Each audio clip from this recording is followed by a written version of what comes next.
Hey everybody, this is Roy Kennedy. And I'm Violet Kennedy. And today is Favorite Game Friday, where we talk about a game that we enjoy from the category of the week, and we have a bunch of different contributors join in with all sorts of different tastes in gaming. This week it's all about games that surprised us. But yeah, so games that surprised you are games that you didn't realize that you were going to enjoy, or games that you saw and were like, I don't know if that's really going to be my thing, but you really had a lot of fun with it. If you have a game that's like that, make sure to leave a comment down below, and let's get to all of our contributors' clips. Happy Friday, everyone. I'm Libby, this is Julian, and together we make up Box Meeples. Now, they say you can never get a second chance at a first impression. Well, that wasn't the case with Santorini. And I first played this, wasn't a fan. I didn't really like those two-player dueling games, but when you found a cheap copy and reintroduced it to me, I really enjoyed playing this game. There's something so physical about it on the table, and with the 30 god powers, it keeps on giving and it keeps on feeling varied each time you play. Yeah, and for me, I didn't really know anything about Stardew Valley before we started playing it. It says farming and friendship, and I thought, I don't know, is it going to have much to give? Having not known about it, I thought maybe I'd need to have loved that game before playing this one, but actually it really surprised me, and we had a great fun trying to complete all those challenges and focus on who was where. Hey you guys, Ruthie here.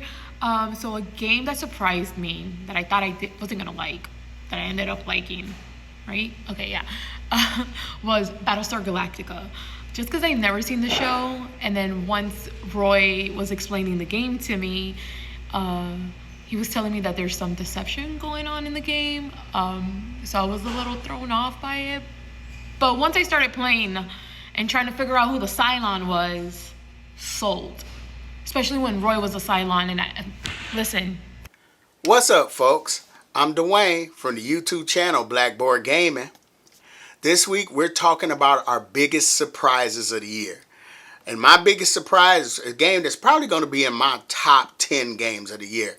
And I had no idea this game was coming out until I was introduced to it by my Friday night board game group. And that game is called Collab. Now, in Collab, we are scientists. Now, I'm sensing a theme because it seemed like I just talked about a game with scientists in it. But we are scientists who are collectively building out this laboratory, and we're sending out our minions, which is holding our dice. So it's a dice worker placement game. And we're sending our minions out to the laboratory to collect resources to build out a tableau of cards which represents potions and monsters and devices, and we're competing to become the most renowned scientists. See you guys later. For me, it's going to be Century Spice Road, a game about moving cubes and trading cubes back and forth. It's about trading spices in the Mediterranean. I didn't think I would enjoy it as much as I do, but I just love the engine behind it. To be fair, I do like the Gollum version more of the game, but the mechanics of the game are just so solid and so fun to play. What about you? I forgot. You were going to say Thunder Road. Oh, Thunder Road, because I thought it was going to be hard, but it was easy. Yeah? You like smashing cars and wrecking the other players? Daddy always dies. Hey everybody, my name's Sarah, aka Board Game Believer. You can find me on TikTok and YouTube. Give me a follow. So this week I was thinking about some of my biggest board game surprises that have happened over the years, and most recent that comes to mind is Star Wars the Deck Building game. Don't get me wrong, love Star Wars, but such a generic name, the Deck Building game. But it's actually super fun, super thematic, great two-player duel. One of my favorite things is that in the middle between you and your opponent, there's cards. Some are your opponent's cards, some are yours, some are neutral, and you can actually, using combat points, destroy a card before it ever gets in your opponent's deck, which I think is amazing.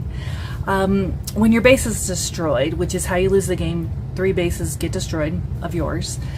You can choose a benefit when you put out the next base that kind of gives you a little catch-up mechanic, a little benefit that lasts while that base is in play. And then what I really love is the force track, where there's certain cards you play that get more powerful if the force is with you when you play them. And I think it's so thematic. It's a great game despite the name, and it was one of my biggest surprises of 2023. So that's my choice. So see you next week, and never forget, play nice. Hi, I'm Chris Kennedy. and I want to talk on Favorite Game Friday about one of my games that surprised me, Stonewall Sword by Revolution Games, designed by Herman Lutman. It's a hex and counter game about the Civil War, but what's different about this game and the system that followed it is they have these chips that you pull that change the game, and instead of it being like history, every game is different every time you play it. I liked it so much that I bought at least 6 of the following games that they produced, and probably going to buy more because I'm also a game collector. Have a good Friday. Hey everybody, to celebrate Favorite Game Friday's new home on this new channel, I decided to put up a fancy new backdrop. What do you think? Anyway, my pick this week is going to be River Valley Glassworks. I remember seeing it on Kickstarter and I didn't really think much about it, and I don't know, it looked fine. I didn't really know how the game played. And then someone showed it to us at Grand Con a few weeks ago, and it was a heck of a lot of fun, and we bought it right there on the spot. My pick is going to be Video Game Champion. I don't know, it always feels like video game themed board games just like, I don't know, they just don't seem to like appeal to me, but this one was pretty fun. Yeah, I think this one was a lot of fun. All right. Happy Friday, everybody. Bye. It's always awesome to find those games that surprise you, even when you've been playing the hobby for a long time. Make sure to leave in the comments down below if you have a game that surprised you, and make sure to check out our contributors from all around Favorite Game Friday. It's always awesome to have everybody join in, and it's super simple. If you want to be a part of Favorite Game Friday, all you have to do is do a super short clip and leave it in the Google Drive down below. And for next week's episode, I'm going to let Violet pick the topic. What's it going to be? The game that made you rage the most. Is there a game that has made you rage the most or made you go crazy for losing the game or just different situations in the game, but also that you still really enjoy that game? Anyway, make sure to make a video for that. Rage games, yeah! But yeah, so we would love to have you be part of Favorite Game Friday, and thank you, Violet, so much for joining us here, and thank you all of our contributors, and we'll see you on the next one.